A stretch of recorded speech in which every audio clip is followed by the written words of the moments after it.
Hello, I'm Celine and welcome to my channel, and today I'm going to be talking about 8 recent reads, and it's very much a mix of genres, which is quite typical for me. I like to have a wide variety and a broad selection of things to read. So I've got some horror, I've got some historical romance, I've got some fantasy and some classics, so I hope you're excited because I know that I am. The first book that I read recently is The Grant Sophy by Georgette. If I pronounce that right. For some reason that just turns to mush in my mouth. I apologize to Miss Hare. This is a historical romance, and it was written in 1950 something, like around the 1950s. And Hare is usually seen as one of the forefathers of what we now see as the romance, the Regency romance, the Regency historical romance. And knowing that, going into this, I was somewhat surprised at how silly this was. This is a very silly book. So there are a lot of shenanigans. There are a lot of silly relatives in the sort of Jane Austen kind of way. But it's not really like Jane Austen. I think that in terms of the satire isn't nearly as socially biting as Jane Austen's is, for example. Yet I can still imagine that for a lot of people who really like Jane Austen for the romance and who like just that sort of book where it's all about the social obligations and the balls and the, you know, that kind of thing. I think people who enjoy that would enjoy The Grant Sophy. The basic plot of this is that Sophy goes to visit her cousins, and the whole household is in a bit of a shambles. So one of her cousins is falling in love with this poet, which the rest of the family is very much not impressed with. Another one of her cousins has married a rather strict person with some strong opinions and feelings about everything. And Sophy blunders in and is just an absolute wrecking ball. And there's also romance in this, and it all ties up together very neatly, and there's plenty of shenanigans along the way. And I really enjoyed this book. It took me a little while to get into the tone of it. It took me a little while to sort of get what this was trying to do, but once I sort of was on the ride, then it was definitely a ride, and I really enjoyed it.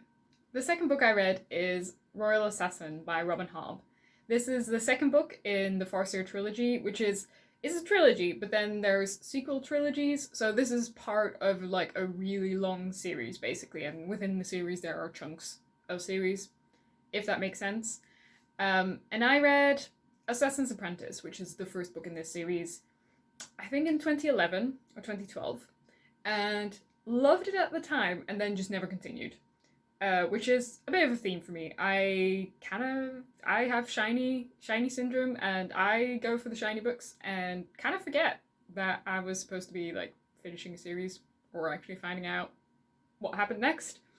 So I recently reread the first book in this series, and I've now continued on and read Royal Assassin.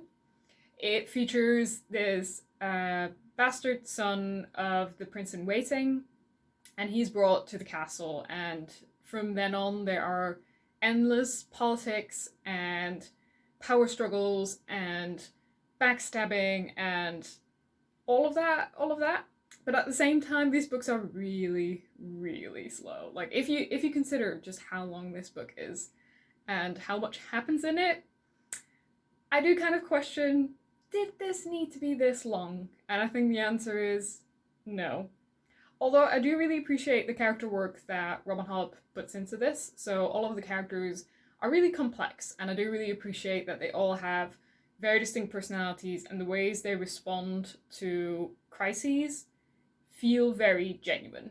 But at the same time, I found, especially the first 400 pages, and you know, that is a long time. It is a long time to read 400 pages.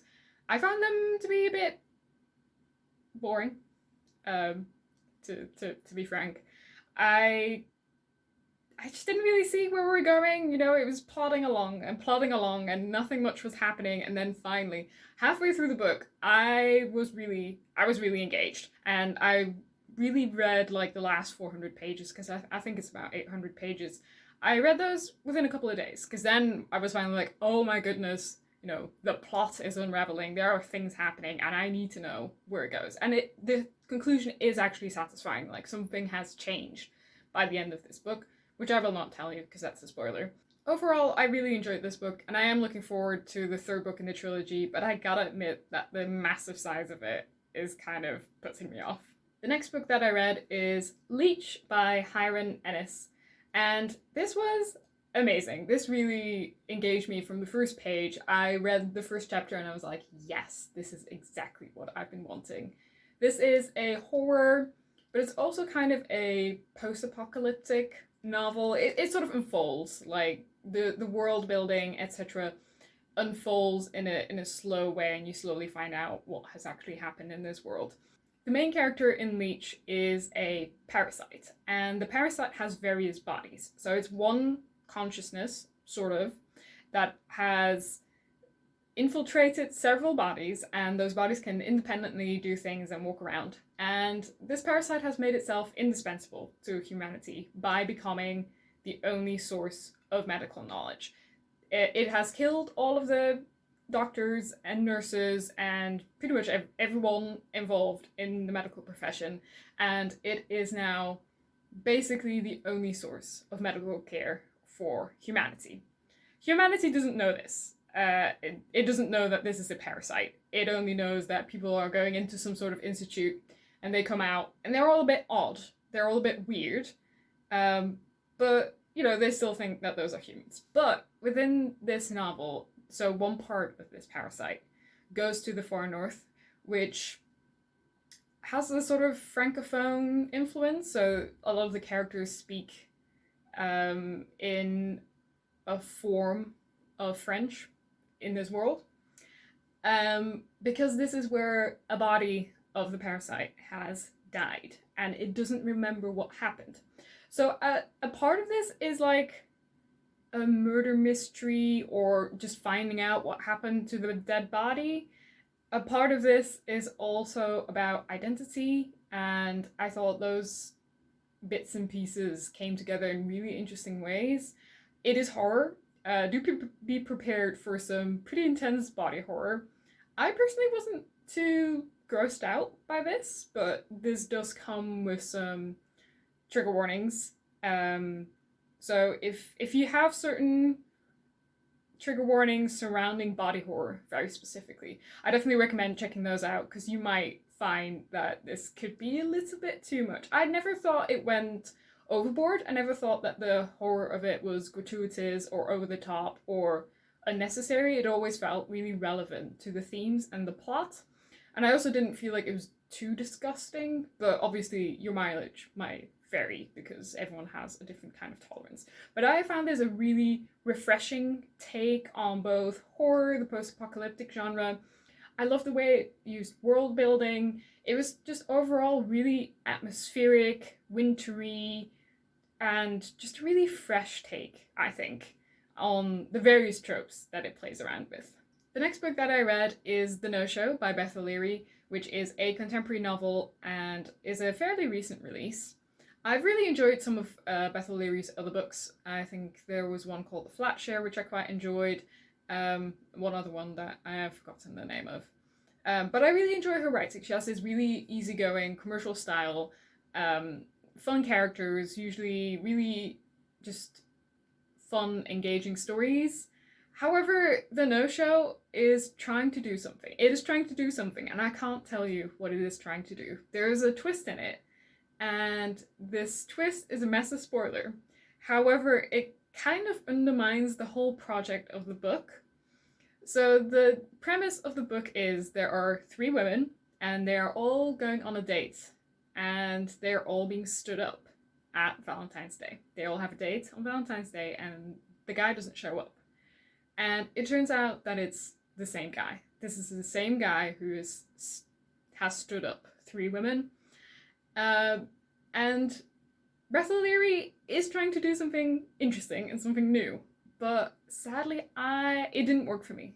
I thought that the way the twist was done, it just didn't I didn't get it. I didn't get why the book was structured in this way, and I didn't think that the characterization was strong enough to really engage me emotionally in what the book was trying to do, which was a huge shame. So I didn't enjoy this one as much as I'd hoped. It was still an easy read, it was still fun to a certain extent, but it kind of left me with a bit of a bitter taste after I finished it. And it was probably my least favorite of Beth O'Leary's books that I have read so far, it was just a bit of a bummer. The next book that I read is Songs of Innocence and Experience by William Blake. And this is a terrible copy that I bought from eBay for like £2. William Blake is a painter, poet, artist, just generally. And he's most well known for one of his poems, Tiger, which stars like Tiger, Tiger, Burning Bright. And that is included in this collection. So this is a collection of poems that is split in two. So we've got the Songs of Innocence and then the Songs of Experience. The way that I read this is the Songs of Innocence are harkening back to some sort of nostalgic view, almost like a Garden of Eden-esque view in which, you know, the children are frolicking, the clock bells, the church bells are ringing, everything is perfect. Yet at the same time, within these poems, you can already sense that there's, you know, the fall is imminent.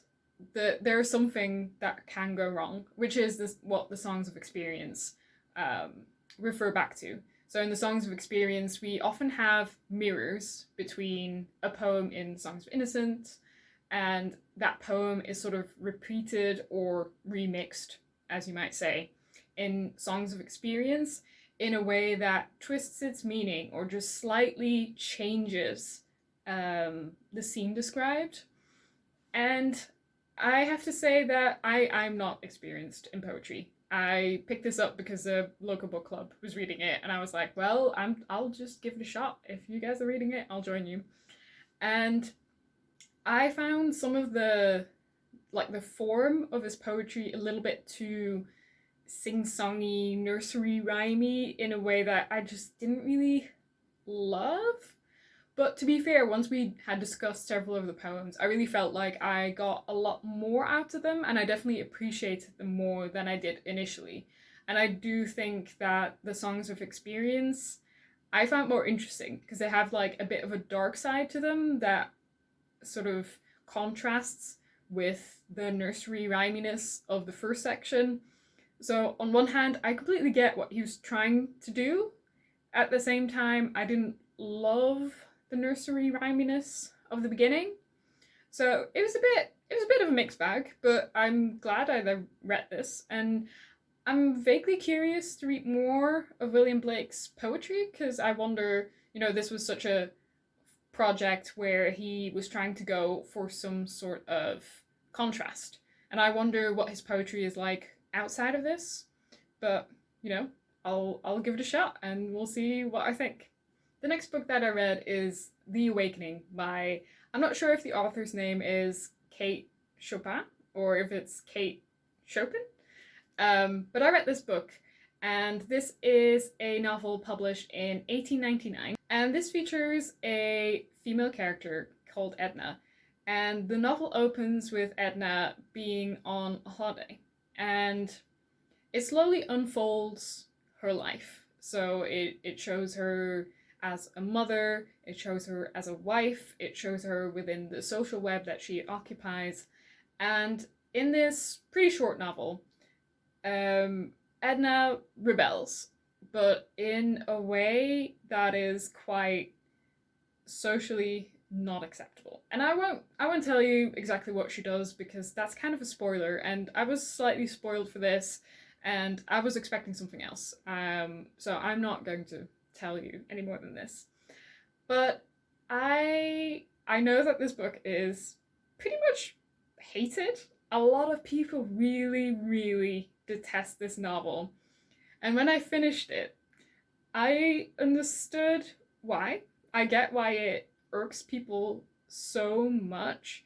And I find it fascinating that this book, even, you know, it's been more than 100 years, that it still has the capacity to really get under people's skin. Because I actually think that what the author is doing is pushing against those boundaries, pushing against what we think is acceptable for women in a marriage with children to do, and what positions she is allowed to take. And this main character definitely steps out of those roles, steps out of the duties of the wife, the duties of the mother, in interesting ways. It's not a very happy novel. I think that's useful to know. This is not the kind of novel where the female main character becomes empowered and then, you know, has this amazing, fantastic life. This is not what that is. At the same time, I found this really fascinating. I thought the writing was almost really modern. Like, this is 19th century fiction, but I thought this could have easily been written decades later and we would have been like, oh yeah, no, that makes sense. I thought it was really interesting how she very subtly weaves in how constrained the main character feels, and I have to say, for me it resonated. I think a lot of people really detest the main character. I felt like I understood her. I'm not anywhere remotely in the same position as she is. I am not married, nor do I have children. But at the same time, I felt like I understood why she wanted to break free in a way that I think a lot of readers don't understand and are just like, why don't you just suck it up and do it? But I think this was brilliant. I think it's kind of underrated. I'm a bit sad that people hate it this much, although I get why. I do get it. There are some trigger warnings for this as well, so if you need that kind of thing, do look it up. Sadly, it's a massive spoiler, so I will not be mentioning it in this review. But yeah, it was good. It was really good and very, very controversial. The last book that I read is The Invisible Man by H.G. Wells, and this is a classic of the science fiction genre. Although, having read it, I don't necessarily disagree that this is science fiction. There's definitely an element of that. However, this was almost like two novels in one, and they had wildly different tones. So when I was reading it, I got a bit of a whiplash, like halfway through. I was like, oh, okay, we are changing the genre halfway through the book. So initially, the title is a bit of a giveaway. This is about a man that is invisible, and I think that's pretty well known, so let's not count that as a spoiler. So this man arrives in a small little town. He goes into the inn and is like, I need a room for myself. And everyone's a bit like, why is he covered in bandages? What's going on with the glasses? You know, he looks a bit odd. You know, he's like completely covered. And throughout the book, we get tons of shenanigans as these people in this small village are hustling and bustling about to figure out the secret of this invisible man. And it's almost like a slapstick comedy. There's a lot of people being tripped up or falling over or being like, I don't know. There's a lot of like slapstickiness. And then towards the end, it suddenly becomes horrifying and actually really awful. And the invisible man starts to like torment people. And I was a bit like, oh, okay, we started off funny, but no one's laughing anymore. Interesting. So it was a strange reading experience. I did really enjoy this, and I think H.G. Wells is a very interesting classics author, and I also think he's very accessible. So this is, you know, it's short, but it's also not particularly complex or complicated, which on one hand for some people might be, you know, boring. But I think he's very accessible. So if you're interested in seeing some of the origins of like horror or science fiction, I actually think H.G. Wells is a really good place to start. And I definitely recommend The Invisible Man as a place to start. I think it kind of gives you a bit of an insight into sort of the like Victorian comedy of, you know, manners / slapsticky type humor, while at the same time also giving you a bit of a dose of like, oh, okay, this is honestly quite scary in some ways. So yes, definitely recommended. And this was all of the books that I read recently. Have you read any of these? Do you like any of them? Do you hate any of them? Let me know. And I'll talk to you later. Bye!